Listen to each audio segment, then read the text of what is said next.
Good day and welcome back to the Vitality Project. I'm Dr. Bob. Thanks for joining me here today. Yesterday, we promised to make sense out of how it is that for many of us, we self-medicate through what we described as unhealthy coping mechanisms. These unhealthy coping mechanisms end up enslaving us. In other words, we get, and unfortunately often stay, quite addicted. I want you to remember that we've talked about this in terms of the etymology or the root understanding of the word addiction. It actually derives from the Latin root word addictus, which simply means slave. So we're talking about unhealthy coping mechanisms that literally keep us enslaved. Someone just asked me this week in a local treatment center group that I lead, he asked me, Dr. Bob, if I do something a lot, doesn't that make it an addiction? I answered immediately because I've thought a lot about this question, and I said, no, it doesn't. In fact, a frequent or even compulsive behavior only qualifies as an addiction when it's unhealthy or problematic. So you might ask, well, what do I mean by unhealthy or problematic?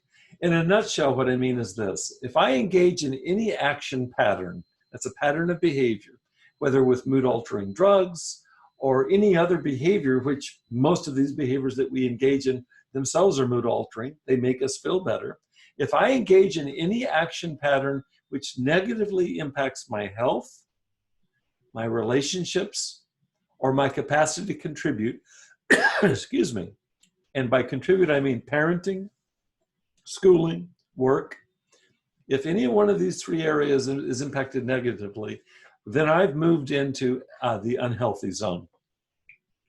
So for today, what I'd like you to do is list any unhealthy coping mechanisms that you may currently be experiencing. By coping, I mean you use these behaviors to feel better, to cope, to manage, and they end up hurting you or others. This gives us a good place to start because we're going to next be diving much more deeply into what it is that we are self-medicating. Why is it that we self-medicate? How is it that we cope by these unhealthy coping mechanisms? How is it that we try to manage our lives by these various addictive behaviors, these patterns of action and attitude, which truly do enslave us? And I think you'll agree with me.